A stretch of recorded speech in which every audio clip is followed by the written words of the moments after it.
So this, today an India that the world wants to play with, an India which is frankly good for global business, an India which sets standards, which tests other people's mettle. It happens in my businesses. You said you played them better because from the traditional side-on position, you now move to an open-chested position. I couldn't have found a better description for a Pakistan policy. I like to constantly compare the evolution of cricket in India with the evolution of Indian foreign policy and with India itself. I like to constantly compare the evolution of cricket in India with the evolution of Indian foreign policy and with India itself. And as I said, and I'll speak about that a little bit. For me, you're the real thing. You're the person who made it happen. So I said, okay, here's a chance for me to see you, to see other living legends, and therefore my very quick response to you. Now, in my travels, fortunately I travel a lot, and fortunately I read in my travels. So when I went through the book, I had some takeaways, and I'd like to share some of that with you. I think the first takeaway from your book was that the world is intensely competitive. It is intensely competitive, but respect is earned. So the same Clive Lloyd in 1976, who did not spare any of you from bodyline bowling, was also the fielding captain who was generous enough to declare that pitch unfit in 1983. And that, in many ways, was respect earned.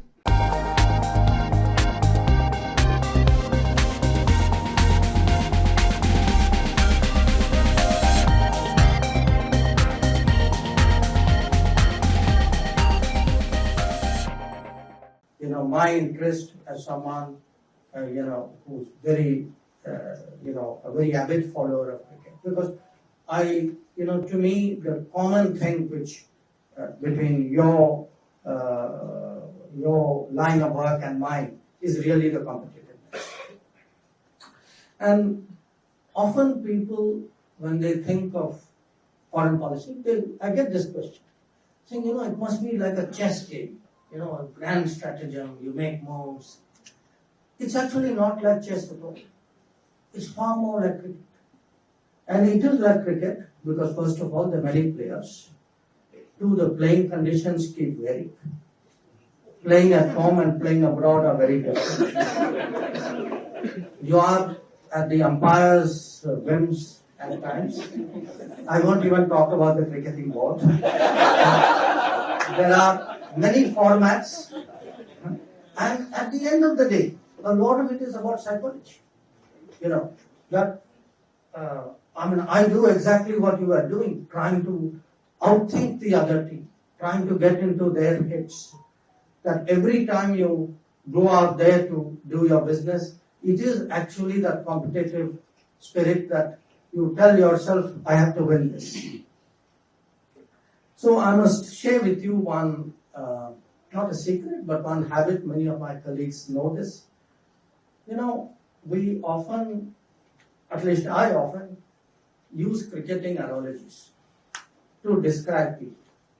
That if I have to tell somebody, saying, take risks, I would look, I'd say, yeah, wo Sehwag, be a little bit like it.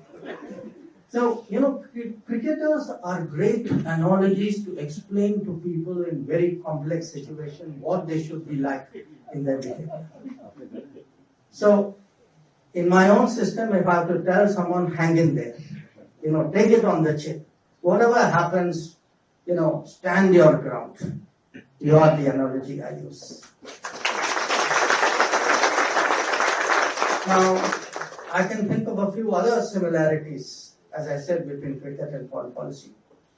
One of the points today again, because the world has changed so much. It's very hard to to appreciate how it was in the 60s and 70s. There were big gaps in our playing foreign teams because not everybody that big in the sports. I mean, one example you give is between our first tour of Australia and our second tour, it was 8 years. Now, interestingly, something like that is happening in foreign policy too. And by the way, in Australia, I must tell you, between prime ministerial tours, sometimes there are 30-year gaps, sometimes 20-year gaps. So this, today an India that the world wants to play with, an India which is frankly good for global business, an India which sets standards, which tests other people's mettle. It happens in my business also. And that to me was interesting. But there were two pieces of advice I saw. One was what your father told you, and I think that applies so much to us, about playing fast bowlers. To me, the entire world is a bunch of fast bowlers coming at me. Move early, play late. This is the advice I would also give to my colleagues. Move early, play late, prepare well, anticipate, read them, and then play. And the other is what you said about Pakistan and the 1982-83 tour. You said you played them better because from the traditional side-on position, you now move to an open-chested position. I couldn't have found a better description for a Pakistan policy than that. So, what I want to say to all of you today, we are here to appreciate, we are here to admire, we are here to applaud. You are a person, I think, really true grit, stout heart, a strong rib cage, never say die, absolutely reliable, selfless. In many ways, a future generational model, not just in cricket. So thank you again for the privilege of having me.